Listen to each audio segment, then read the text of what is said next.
समर्पण क्यों नहीं हो सकता है। बहुत लोग सोचते हैं कि केवल भाव को लेकर के यदि हम समर्पण करते हैं तो समर्पित हो जाएंगे, परंतु भाव भी कुछ समय के लिए है। परमानेंट भाव लेकर के आप मुक्ति प्राप्त करना चाहते हैं तो शायद मुझे लगता है ये असंभव बात है।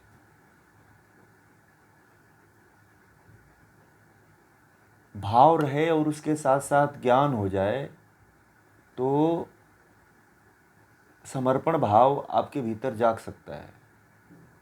ईश्वर के प्रति तब आप पूरी तरह से अर्पण कर सकते हैं।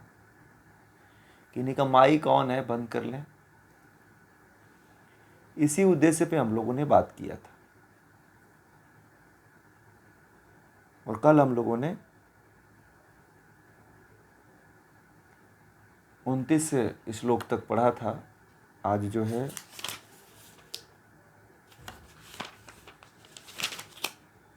गीता के 34 श्लोकों तक हम आज स्वाध्याय करने का प्रयास करेंगे। कोई पढ़ना चाहते हैं तो श्लोकों को पढ़ें, 30 से लेकर के 34 तक पढ़िए।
बहुत बहुत धन्यवाद आपका।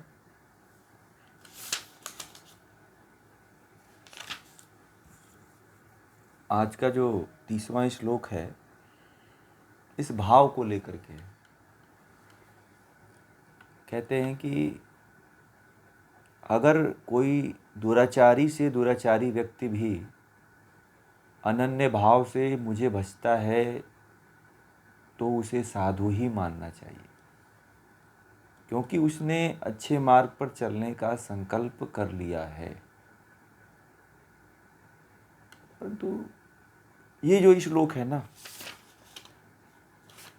इस श्लोक में थोड़ा सा कुछ ऐसी बातें हैं जो पछती नहीं है। आप लोगों को लगता है इस श्लोक को पढ़ने के बाद जो है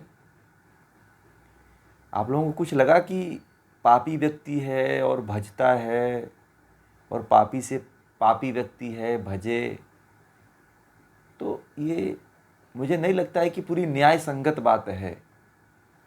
आप लोगों को लगता है कि ये न्याय है, या ये ईश्वर का कथन है, या ये परमात्मा का कथन है? नहीं लगता है ना, क्योंकि ये जो श्लोक है ये कहता है कि अगर कोई दुराचारी से दुराचारी व्यक्ति भी अनन्य भाव से मुझे भजता है तो उसे साधु ही मानना चाहिए। आप दुराचारी व्यक्ति एक तो गलत कार्य कर रहा है, फिर उसको साधु कैसे माना जाए? गीता के कुछ ऐसे श्लोक हैं जिन श्लोकों को जो है पूरी तरह से स्वीकार कर लेना थोड़ा सा अटपटा सा लगता है, और इसी श्लोक को सुन करके बहुत से दुराचारी जो है बुरे कर्म करते हैं। पता है आप लोगों को कि भगवान श्री कृष्ण ने तो गीता में कहा है कि दुराचार करो और भक्ति कर लो तो भगवान के हम प्रिय हो जाएंगे। इस श्लोक से मैं बड़ा ही असहमत रहता हूँ। मैं बहुत पहले से जो है इस श्लोक को पढ़ करके पहले से मैं इस श्लोक के प्रति कभी सहमत नहीं हुआ, क्योंकि यह जो है ईश्वरीय न्याय व्यवस्था के अनुसार सटीक नहीं बैठता है। और आप लोगों को भी मैं यही कहूँगा कि ये श्लोक आपके जीवन में सार्थक नहीं है, ये गलत श्लोक है। भले से इसमें दे दिया गया है, परंतु यहाँ तो यदि मान लिया जाए कि दुराचारी व्यक्ति ये पाप करेगा और भगवान को भज देगा, पाप करके आके भजने लग जाए, तो ये तो कपटी मुनि की बात हो जाएगी ना। कपटी मुनि समझते हैं ना।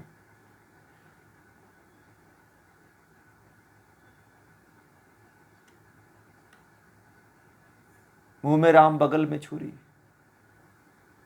बात तो वही हुई ना। तो जो इस सिद्धांत को जो मानने वाले लोग हैं, मुझे नहीं लगता है कि ये जो इसमें लिखा हुआ है 30वां श्लोक जो है वो ईश्वर की न्याय व्यवस्था के अनुसार सही है। मैं नहीं मानता हूँ। आप लोग मानेंगे इसको? मैं इस श्लोक के प्रति कभी राजी नहीं रहा,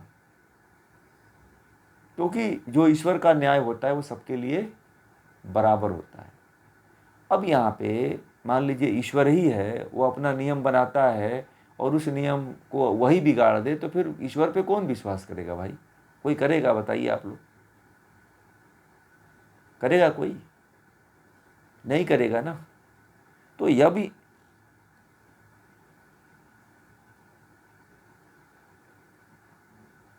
हाँ, तो ये श्लोक जो है यह बाद में जोड़ा गया है और ये श्लोक गलत है। मैं अपना मत बता रहा हूँ, बाकी जो लोग मानते हो माने, ठीक है। क्योंकि मैं आप लोगों को पूरा तर्क भी बता रहा हूँ कि यदि मान लीजिए कि आप ईश्वर को मानते हो, तो इस तरह से तो पूरे दुनिया के लोग गलत कार्य करके और आ करके और पूजा पाठ करवा लेंगे, भज लेंगे, हैं? है कि नहीं? आप लोग खुद सोचिए ना कि ये श्लोक कहाँ तक सटीक बैठता है। यहाँ पे ये कह रहे हैं कि अगर कोई दुराचारी से दुराचारी व्यक्ति भी, मतलब दुराचारी से दुराचारी, मतलब पापी अगर रेपिस्ट से रेपिस्ट हो और वह रेप करके किसी का और आ करके जो है वो भगवान कृष्ण का भक्ति भजन करने लगे, तो क्या वह जो है भगवान को प्राप्त हो जाएगा? बताइए आप लोग, प्राप्त होगा? आप लोगों के पास ईश्वर ने बुद्धि दिया है, विवेक दिया है, तो आप लोग भी तो इस चीज़ को समझ रहे हो ना आप लोग।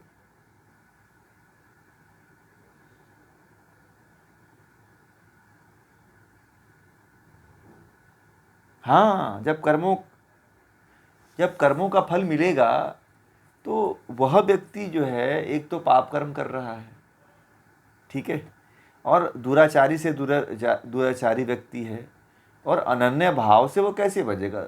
हमें तो नहीं लगता है कि जो दुराचारी होता है वो अनन्य भाव से परमात्मा को भज पाता है। आज तक कोई बताइए कोई दुराचारी व्यक्ति परमात्मा को भजा हो, या पापी बलात्कारी व्यक्ति कभी परमात्मा को प्राप्त किया हो? ये बातें कुछ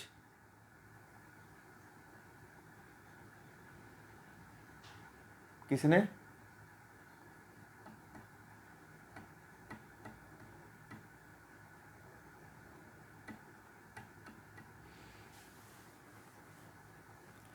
आप अब ये बात यहाँ पे समझिए, ये क्या श्लोक में क्या कह रहा है। श्लोक में ये कह रहा है कि अगर कोई दुराचारी से दुराचारी व्यक्ति भी अनन्य भाव से मुझे भजता है तो उसे साधु ही मानना चाहिए। ठीक, क्योंकि उसने अच्छे मार्ग पर चलने का संकल्प कर लिया है। दुराचारी जो व्यक्ति है, यदि वह संकल्प ले लिया है तो ठीक है, जो नहीं लिया है मैं उसकी बात कर रहा हूँ कि कुछ लोग जो है इस श्लोक को पढ़ करके क्या करते हैं कि गलत कार्य करते हैं और कहते हैं कि चलो हम गीता पढ़ लेंगे तो क्या हो जाएंगे, मुक्त हो जाएंगे, फिर जाकर लग जाते हैं। मैं उसकी बात कर रहा हूँ। आजकल ऐसे बहुत लोग हैं, 70% लोग ऐसे हैं कि जीवन भर गलत कार्य करते रहते हैं और साल भर में पंडित जी को बुला करके भागवत का पाठ करवा लेते हैं। ऐसा ही हो रहा है ना, मैं उन लोगों के लिए कह रहा हूँ। और जिसने तो अंगुलीमाल डाकू की तरह छोड़ करके और महात्मा बुद्ध की तरफ चल दिया, तो वह जो है भगवान श्री कृष्ण कहते हैं कि वह साधु है। सब कुछ छोड़ करके अंगुलीमाल डाकू पहले क्या था, पहले जो वाल्मीकि थे वो डाकू थे, और डाकू का कार्य छोड़ करके वो क्या हो गए, साधु बन गए हैं, ऋषि बन गए, महर्षि बन गए, महाऋषि बन गए, सबसे बड़े ऋषि बन गए। तो जो इस तरह के मार्गों को अपनाता है वह साधु होता है। अब कुछ लोग ये समझते हैं इस श्लोक को पढ़ करके, मैं इस श्लोक से सहमत कभी नहीं हो पाया, क्योंकि ये श्लोक ऐसा है कि लोगों के वैमनस्य को बढ़ा देता है, और लोग इसको सुन करके गलत कार्य करते हैं और फिर आकर के पूजा पाठ करवाते हैं। हर साल लोग करवाते हैं। तो मैंने पूछा कि आप लोग ये, हर साल एक व्यक्ति से मैंने पूछा था, उनके घर भागवत कथा थी और बुलाए थे हमें, तो मैंने उनसे पूछा था कि ये हर साल आप करवाते हो? तो वो ये कहने लगे कि अरे ये जीवन है और जीवन में पाप सुख दुख लगा रहता है, कुछ गलत हो जाते हैं, कुछ अच्छे हो जाते हैं, इसीलिए कर लेते हैं कि हर साल कट जाए। तो मेरे अंदर ये प्रश्न उठा कि ये जो आप कह रहे हो बात वो सत्य नहीं, वो तो पूरी तरह से सरासर अन्याय है और गलत है। तो वो हमें गीता का ये श्लोक दिखाने लगे, कहने लगे कि गीता में ऐसा लिखा हुआ है। समझ रहे हैं? यही श्लोक जो आप लोगों को मैं बता रहा हूँ, यही श्लोक वो भगवान श्री कृष्ण को मुझे दिखाने लगे। ठीक है, कि आप देखो इसको एक बार, इसमें ऐसा लिखा हुआ है।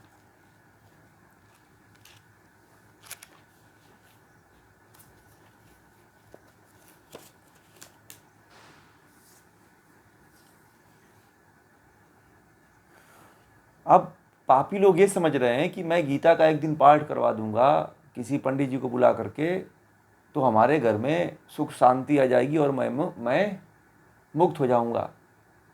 और इसी तरह से वो अपने पूरे जीवन को, पूरे अपने जितना उनको समय मिला हुआ है उसमें वो जीते हैं। समझ रहे हैं? ये बहुत बड़ी विडंबना है। कुछ कुछ जो है अर्थ के अनर्थ को सही करना जरूरी है। बात समझ रहे हैं हमारी आप लोग? ये बात आप लोग भी अपने मन में सेट कर लीजिएगा कि यदि आपने जो कर्म किया उसको जब तक आपने वहीं पे स्टॉप नहीं किया, तब तक आप परमात्मा की तरफ नहीं बढ़ सकते हो।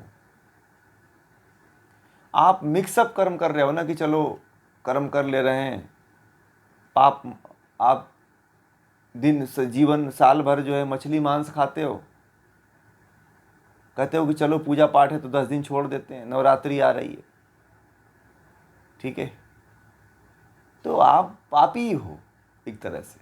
समझ रहे हैं? फिर वही वाली बात हो गई ना, जो ये बात कहना चाहते हैं। यदि आप छोड़ना चाहते हो तो पूरी तरह से छोड़ो, आप एक ही तरफ रहो ना, चाहे इस तरफ रहो चाहे उस तरफ रहो। इसी श्लोक से हम आपको ये समझाना चाहते हैं कि जितने आजकल संसार में लोग जीते हैं, तो वो कहते हैं कि सोमवार और मंगलवार को जो है मछली अंडा मांस नहीं खाएंगे, बाकी दिन खाएंगे। तो ये किस कैटेगरी में आता है? ये श्लोक वही वाली बात हो गई ना। तो आपके द्वारा पाप तो हो ही रहा है। बात समझ रहे हैं? एक उदाहरण दे रहा हूँ, जो लोग खाते हैं वो, उनकी भावनाओं को ठेस नहीं पहुंचाना चाहता हूँ मैं, ठीक है, परंतु ये सही नहीं है। आप पाप कर रहे हो तो यदि पूरी तरह से छोड़ देते हो तो उसका फल कुछ आपको मिलेगा, बीच में यदि छोड़ देते हो तो फिर आपको वो उसका लाभ नहीं मिलेगा, फिर तो आप उसी कैटेगरी में हो। एक तरफ हो जाओ ना, आप मान लो कि मैंने नहीं, मुझे नहीं वो करना है, ठीक है। आप बीच में हो कि मुझे करना भी है और भगवान की भक्ति भी करनी है, तो आप, मुझे नहीं लगता है कि मुक्त हो पाओगे। आगे कहते हैं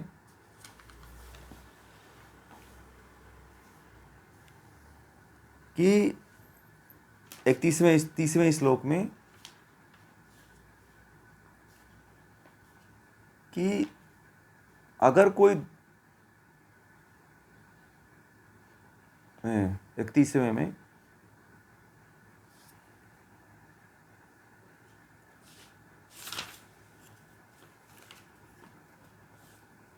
कहते हैं कि जब दुराचारी व्यक्ति अनन्य भाव से मुझे भजता है तब वह जल्दी ही धर्मात्मा बन जाता है।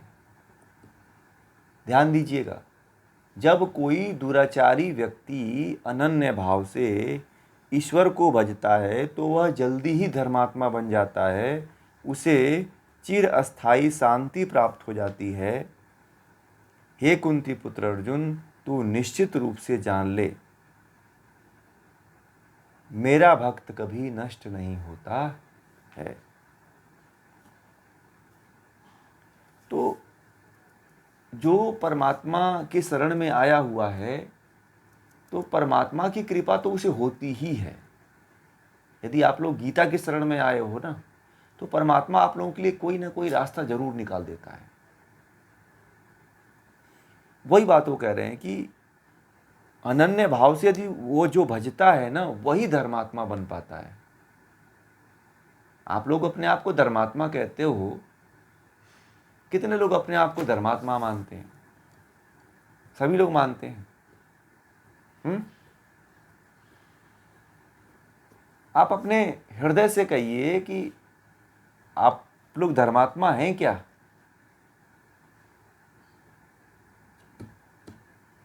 तो इसका मतलब कमी रह गई ना अभी।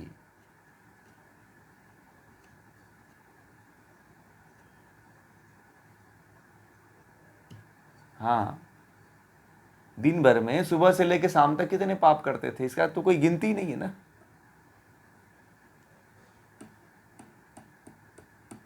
एक प्रणाम प्रणाम जी, बताइए। हाँ जी जी, बताइए।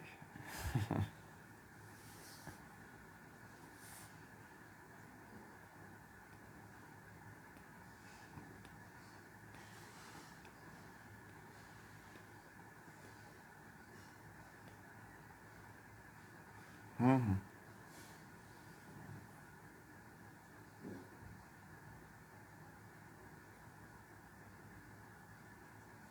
हम्म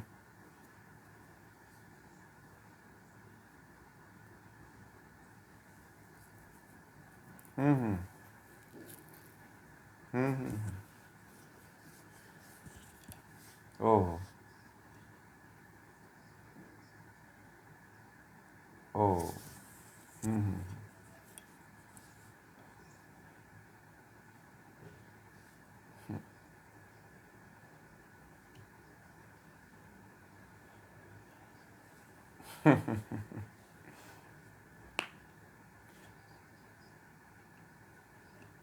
आपने अपना कर्म किया ना, आपने अपना कर्म कर दिया, और उसको पानी तो कहीं ना कहीं से पीना था, ठीक है। वो आपको नहीं, वो आपको आपको कुछ, आपसे कुछ करवाना चाहता है ना, आपसे ईश्वर, इसलिए आपको ये सब दिखा रहा है। वो देखिए, नहीं नहीं नहीं नहीं नहीं, आप इसमें दोषी नहीं हैं। क्यों नहीं दोषी हैं? कि देखिए आप वो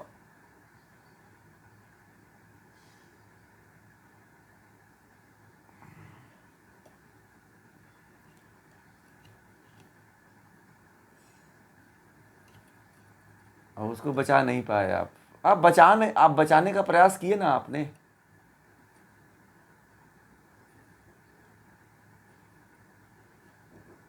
आपकी आवाज़ नहीं आ रही है।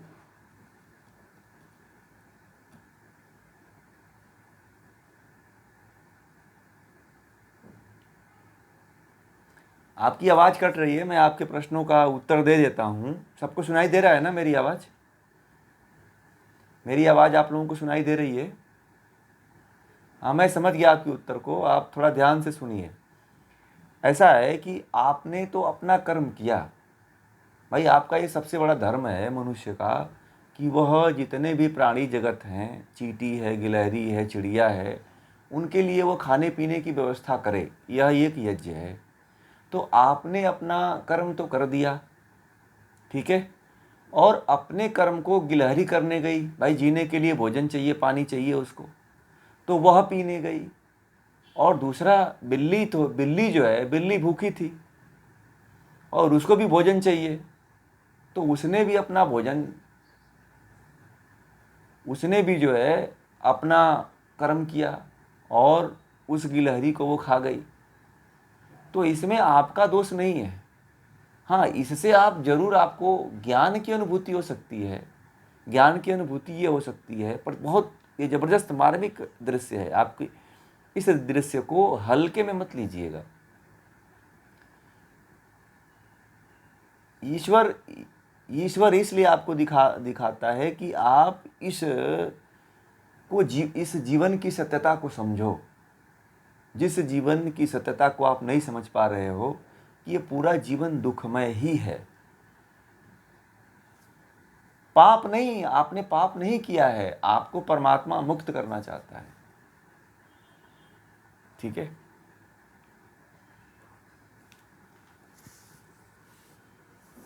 नहीं, आपसे नहीं नहीं, दुख इसलिए आता है कि नहीं, इसमें बनावटी नहीं है। आपको ईश्वर यह दिखाना चाहता है कि आप दुख को जानो कि दुख है। यदि दुख है तो दुख से छूटने के उपाय भी तो हैं। महात्मा बुद्ध के सामने भी यही घटना घटित हुई थी। जो आपके साथ ये घटना घटित हो रही है, वही घटना जो है महात्मा बुद्ध के साथ भी घटित हो रही थी। महात्मा बुद्ध को भी ज्ञान नहीं, नहीं, जंगल में जाने की आवश्यकता नहीं। जंगल में आज जंगल बचा ही क्या? तो बताओ, कहीं जंगल बचा कि जंगल है? कौन सा जंगल है? उस जंगल में सब आजकल कोई पशु पक्षी थोड़ी रहते हैं, मनुष्य वाले जानवर रहते हैं। नहीं, आप दोषी इसमें नहीं, इसमें आप दोषी नहीं हो। ऐसे ही एक ऐसी ही घटना जो है महर्षि वाल्मीकि के साथ हुई थी। महर्षि वाल्मीकि जो है, जब रामायण जिस समय नहीं लिखे थे, उस समय वो कवि नहीं थे, ठीक है। तो एक क्या हुआ कि वो नदी में स्नान कर रहे थे और एक शिकारी जो है, एक कौंच पक्षी था, दो जोड़े पक्षी कौंच के थे, तो वह जो है स्नान कर रहे थे, आपस में आलिंगन कर रहे थे, मिल रहे थे, और मिलते हुए ही उसने जो है, शिकारी ने जो है उसके ऊपर तीर चला दिया। और यह देख करके वह, जिसके बाण लगा था जिसको, वह पक्षी मर गया। और उसके प्रेम में जो कौंच पक्षी थी, मेल फीमेल थी, वह भी उसके वियोग में वहीं तड़प करके मर गए। तुरंत दोनों पक्षी मर गए। यह घटना उनके जीवन को बड़ा प्रभावित किया। वाल्मीकि ऋषि के जीवन को यह घटना ने इतना प्रभावित किया कि महर्षि वाल्मीकि जो है, उनके मुंह से रामायण की पहला जो चौपाई थी वह निकल चुकी, और वहीं से जो है, उसी घटना से वह रामायण की रचना शुरू कर दिए। उसी कौंच पक्षी के मरने से ही जो है एक ऐसे उदाहरण दिए कि, और उसको श्राप दिए, जो शिकारी था कि जा, और श्राप दे दिए क्रोधित होकर के, जो है उन्होंने श्राप।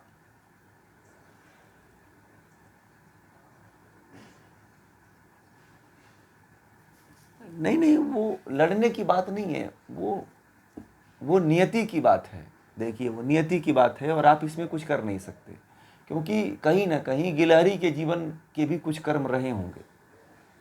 आप सबके कर्म,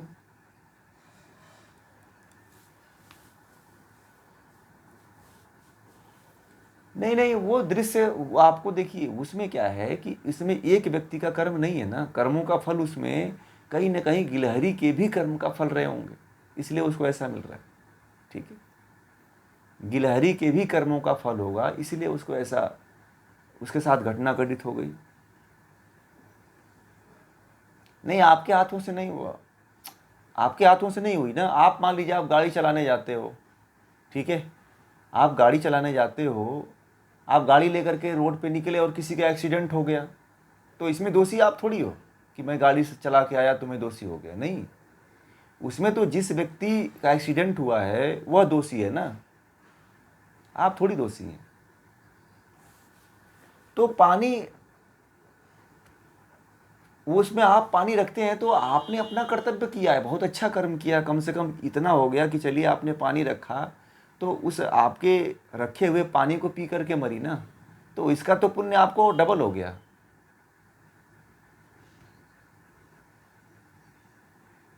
आप तो, आपके आपके जल को कोई अंतिम समय में पी गया, ये भी सौभाग्य की बात है ना, आप इसमें अपना सौभाग्य मान सकते हैं। नहीं नहीं, वो तो पहुंच गया होता है, जल तो पहुंच जाता, वैसा होता है, ऐसा दृश्य जीवन में होता है, परंतु ये इसलिए होता है कि आप उससे ऊपर उठ सको। ये इसलिए नहीं होता है कि आप वहीं पे फंसे रहो जीवन में। जीवन की सत्यता को समझने के लिए घटनाएं घटित होती हैं कि व्यक्ति, नहीं नहीं, फिर तो आप ही पापी हो जाओगे ना फिर। वो तो पशु है ना, सुनिए, वो तो जान वो तो जानवर है ना, वो तो प्राणी है, उनको कहाँ ज्ञान है, वो तो अज्ञानता में सब कर रहे हैं, वो तो कर्मों के फल को भोग रहे हैं ना, उस पशु पक्षी जीव जंतु आदि योनियों में। तो यदि आप अपनी बुद्धि विवेक लेकर के इस तरह का कर्म कर दोगे तो आपकी बुद्धिमत्ता इसमें नहीं है, फिर तो आपने पाप कर्म कर दिया। अपने जीवन में इस तरह की भावना भी मत लाइए। यही तो परमात्मा आपके जीवन, आप जो,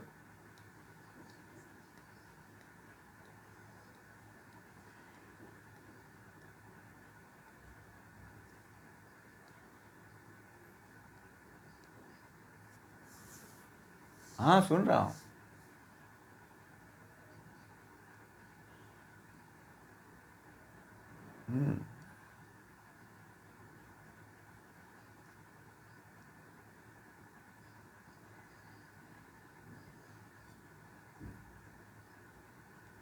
दया तो ईश्वरीय गुण है ना, दया तो होना चाहिए। दया तो आपके अंदर, दयालु, सबसे बड़ा दयालु तो परमात्मा है, और आपके अंदर ये दया का भाव है, तो समझिए कि आपके भीतर ईश्वरीय गुण है। तो ये तो आपको सौभाग्य मनाना चाहिए कि हमारे अंदर कम से कम परमात्मा ने ईश्वरीय गुण दिया हुआ है। ये तो बड़े शुभ, और संतुष्ट रहिए आप इसमें, चिंता का कोई विषय नहीं है, और डरने की कोई बात नहीं है। सब कर्म अपना अपना अलग अलग तरीके से कर रहे हैं, हर व्यक्ति अपने जीवन का कर्म फल भोगता है। ठीक है, अब इसमें दूसरे व्यक्ति को कोई दोष नहीं है। आप मारोगे तब दोष होगा आपको, आपने थोड़ी मारा है, आपने तो पुण्य का कार्य किया है, उसे पानी दिया है। जी,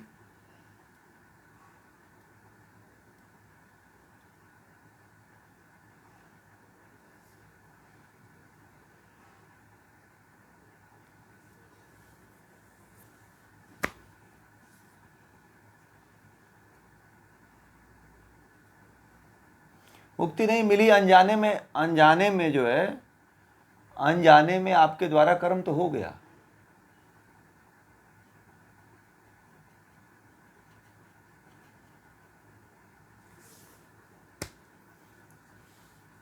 एक ध्यान है, मैंने करवाया था योग महोत्सव में, एक ध्यान पद्धति है कि जब आप चलो तो जीव जंतुओं के प्रति भी देखते रहो।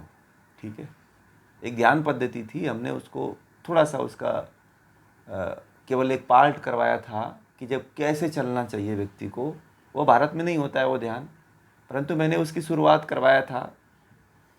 तो पता नहीं लोगों ने शुरू किया कि नहीं किया, अब जितने लोग उसमें जुड़े हुए थे उन्होंने, कुछ लोगों ने किया, कुछ लोग तो ऊपर देखते हुए ही चलते हैं, नीचे देखते ही नहीं कि नीचे हमारे कोई प्राणी है।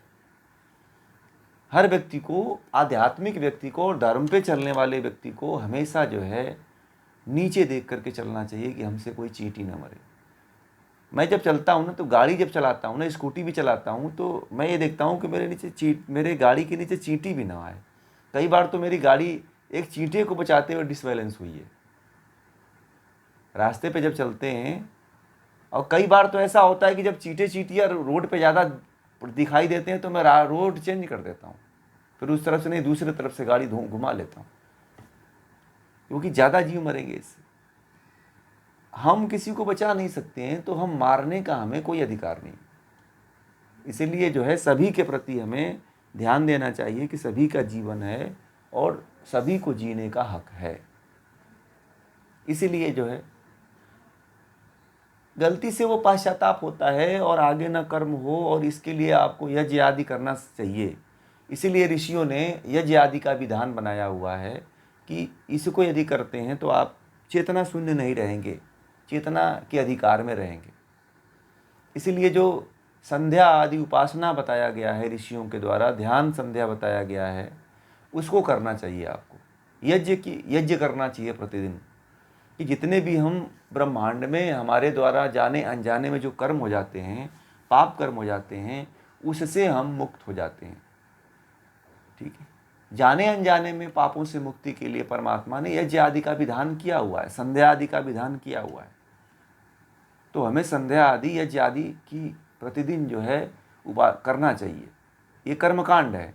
जीवन में कर्मकांड जरूरी है, परंतु कुछ लोग केवल कर्मकांड ही करते रह जाते हैं, फिर अध्यात्म की तरफ नहीं जा पाते हैं।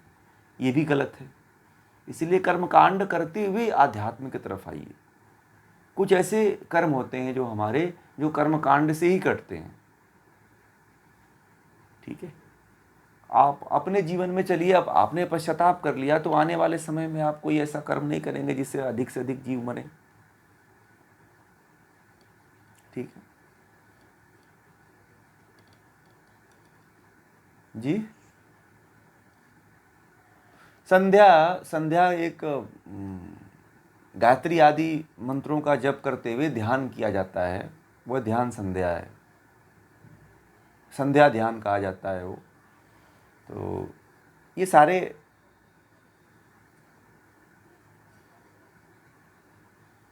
वो भूत यज्ञ है।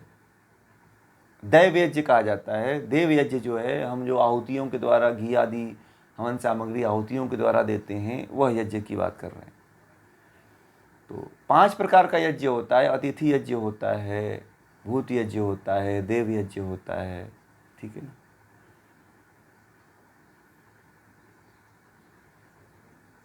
ध्यान के लिए आप देव यज्ञ करिए, जैसे घी की आहुति देना। तो इससे ब्रह्मांड में जितने जीव हैं उनको आप यदि ऑक्सीजन, उतने स्तर तक ऑक्सीजन पहुंचा सकते हो कि जिससे उनको जीवन मिल जाए। तो बहुत से सूक्ष्म जीव हैं, तो आप हवन करते हो तो कहते हैं कि लाखों जीवों को ऑक्सीजन मिलती है, लाखों करोड़ों, ऑक्सीजन का स्तर बढ़ जाता है। इसीलिए यज्ञ प्रतिदिन हर व्यक्ति को करना चाहिए।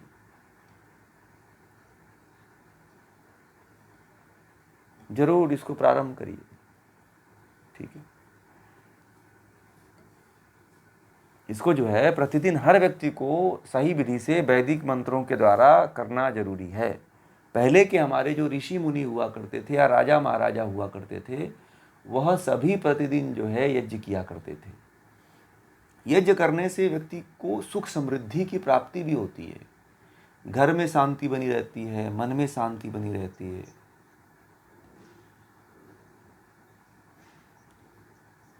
वो धूम्र चिकित्सा एक पार्ट है, उसका सबसे महत्वपूर्ण पार्ट है यदि कुछ, तो वह यज्ञ है।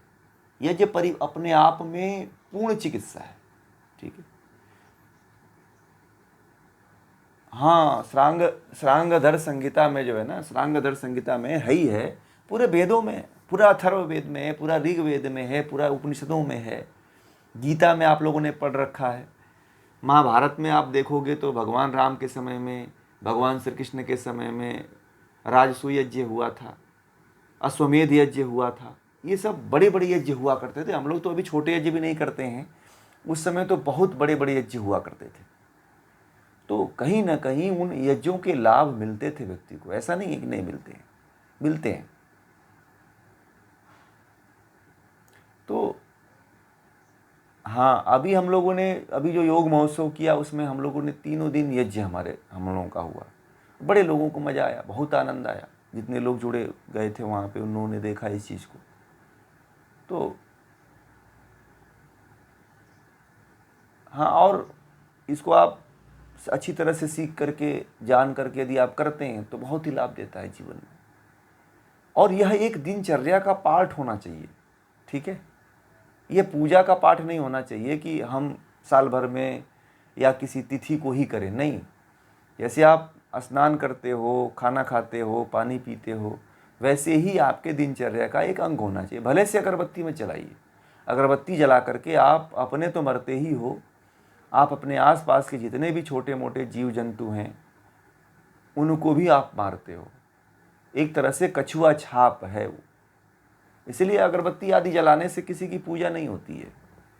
एक तो आप अपने शरीर में कैंसर आदि रोग बढ़ा रहे हो, दूसरे जो छोटे छोटे जो जीव जंतु हैं वो मर जाते हैं। यदि आप घी की आहुति दे करके यज्ञ करते हो तो जो छोटे छोटे जीव हैं वो भी ब्रह्मांड में पनपने लगते हैं, सबको ऑक्सीजन मिलने लगता है, वर्षा भी होने लगता है। जब बारिश होता है उस यज्ञ से तो करोड़ों अरबों जीव जंतुओं को लाभ मिलता है। बारिश किससे होता है पता है? भगवान श्री कृष्ण ने कहा है गीता में कि बारिश जो है यज्ञ करने से होता है। तो ये बताओ आप कितना पुण्य का काम आप लोग कर रहे हो कि यदि यज्ञ कर दिया तो मतलब यही नहीं कि केवल जहाँ आप रहते हो वहीं बारिश होगा, पूरे विश्व में कहीं बारिश हो सकता है। उससे अनाज पैदा होगा, अनाज खाएंगे लोग तो उससे पुण्य बढ़ेगा। तो आप समझ सकते हो यज्ञ का कितना फायदा है। इसीलिए आप लोगों के साथ जोड़ा गया है वो। केवल जो है बारिश जो है यज्ञ के हवन करने से ही होता है, ध्यान रखिएगा।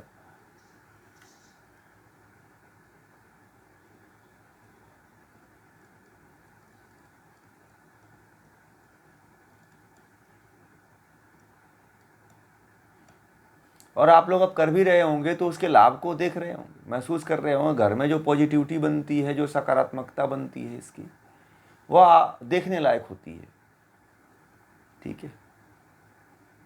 इसलिए इस चीज़ को आप लोग भी शुरू करो, ठीक है। कुछ ऐसे कर्म होते हैं जो हमें जीवन में प्रतिदिन करना चाहिए, बड़ा आनंद आता है, मानसिक शांति मिल जाती है। जो मानसिक तनाव होते हैं, डिप्रेशन होते हैं, यह भी खत्म हो जाते हैं यदि आपने करना शुरू कर दिया तो, ठीक है।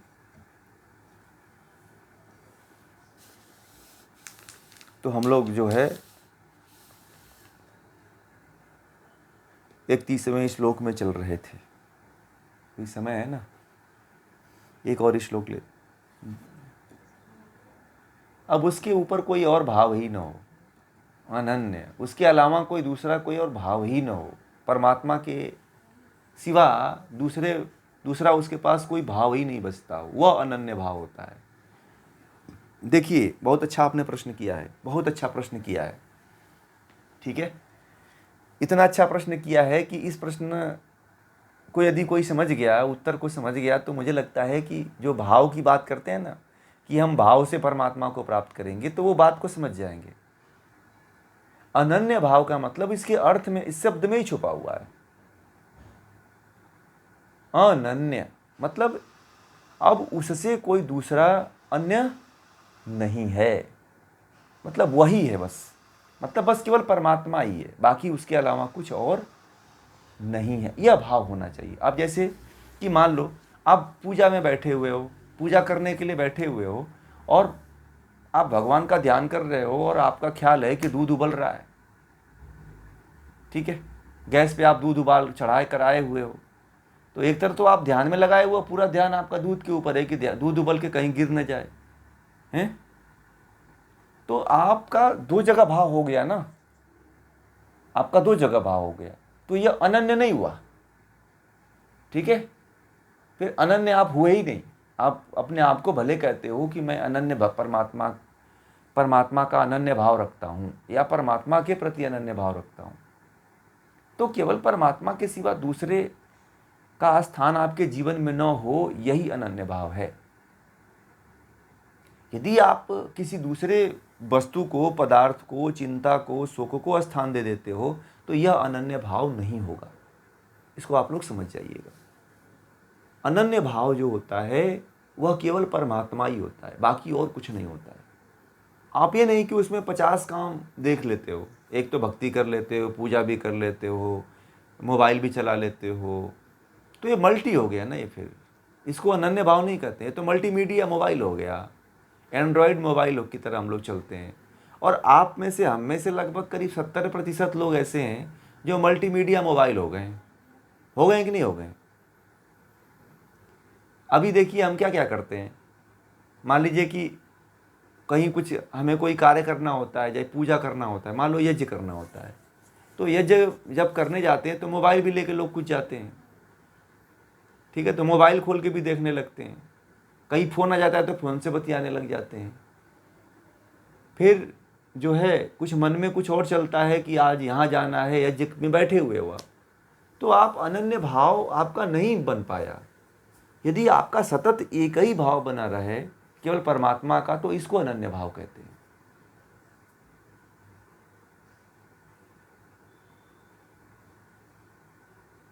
एक बार जो है एक कहानी बताऊं तो उससे इस बात को स्पष्टता हो जाएगी, आप लोगों को ये क्लियर हो जाएगा। और एक बार जो है एक राजा था, तो उसकी 3 रानियां थी और तीनों रानियां जो कहती थी कि मैं राजा के प्रति अनन्य प्रेम भाव रखती हूँ। सब अपने आप में ऐसे ऐसे कहा करती थी कि मैं जो है आपके सिवा किसी दूसरे का भाव ही नहीं रखती हूँ, मैं अनन्य प्रेम करता हूँ आपसे। तो राजा ने सोचा कि ये वास्तव में तीनों रानियां मुझसे प्रेम करती हैं कि नहीं करती हैं, केवल ऊपर ऊपर हवा में तो बात नहीं करती हैं। तो इसकी जांच करने का उसने एक उपाय सोचा। तो उसने अपने सैनिकों से ये कहा कि जाकर के, राजा जो है शिकार खेलने के लिए निकला हो, और अपने सैनिकों से ये कहलवा दिया, जाकर के सूचना भिजवाई कि जाकर के रानी से कहना कि राजा जो है, उसके दुश्मनों ने उसको जंगल में घेर करके उसको मार दिया। ठीक है, तो राजा ने अपने सैनिकों को ऐसा कह करके भेज दिया और बोला कि तुम यह कह देना। तो राजा जो है, जो सबसे बड़ी रानी थी, उसके पास बोला कि तुम जाना और कहना कि राजा के साथ ऐसी ऐसी घटना घटित हो गई है। तो वो सैनिक गया, राजा के द्वारा भेजा जो गया था। तो वो सैनिक गया और राजा से कहने लगा कि, रानी से कहने लगा, जो सबसे बड़ी रानी थी, जो सबसे पहले उसकी विवाह हुआ था जिस राजा का रानी से, तो वो कहा कि राजा जो है जंगल में गए थे और उनके दुश्मनों ने उनको, राजा को मार दिया। ठीक है, तो वह सैनिक से और कुछ पूछी नहीं, और वह जो है, वो जो बड़ी रानी थी, वह जो है वहाँ पे चिल्लाने लगी, जोर जोर से रोने लगी। फिर दूसरी रानी के पास गया, तो दूसरी रानी से कहा कि राजा जो है युद्ध में मारे गए। तो दूसरी रानी के मन में मुस्कुराहट आई। ठीक है, मुस्कुराहट आई और वो ये सोचने लगी कि मैं ही जो है अब जो है इस राज्य का जो है कार्यभार रहूँगा, और मैं ही रानी इस राज्य को चलाऊँगा, क्योंकि और किसी में इतनी हिम्मत नहीं है। क्योंकि वो जो बीच वाली रानी थी, वह थोड़ी पहले अपने समय में वह कई युद्ध कर चुकी थी। अब तीसरी रानी के पास जो गए थे, जो सबसे छोटी थी, तो उसके पास सैनिक गया और कहा कि राजा युद्ध में मारे गए, तो वह कही कि धन पे अब मेरा अधिकार हो जाएगा। ठीक है, उसने, उसके मन में ये ख्याल आया। उसने जो शादी भी किया था वह धन को देख करके ही की थी।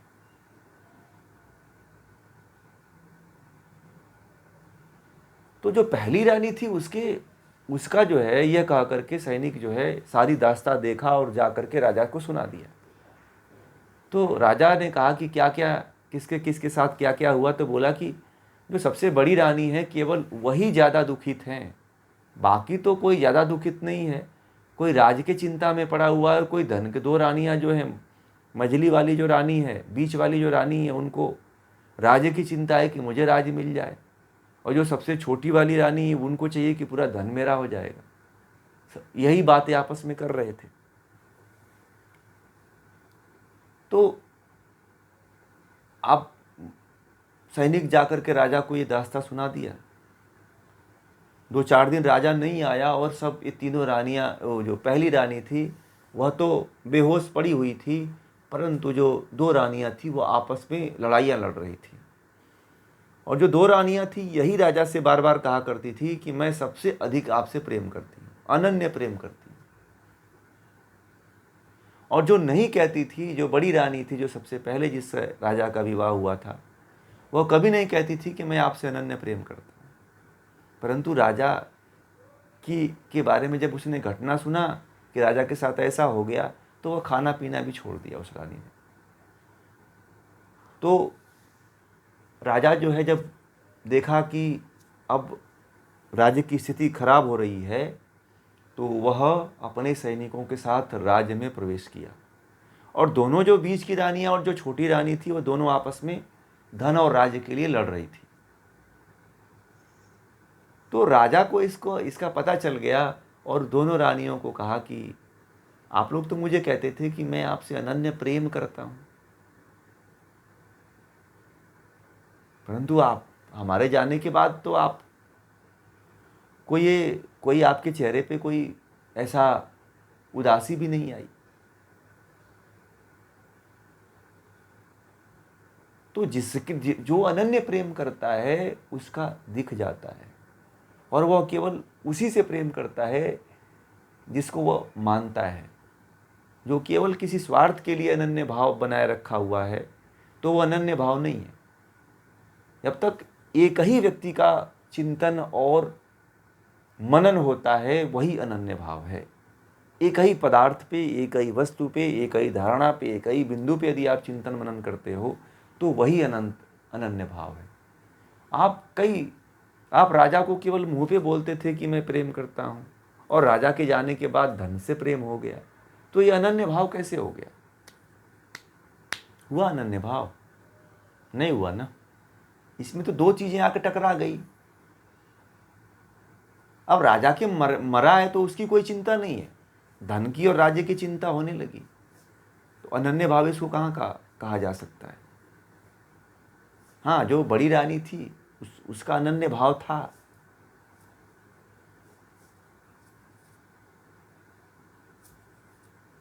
समझ रहे हैं?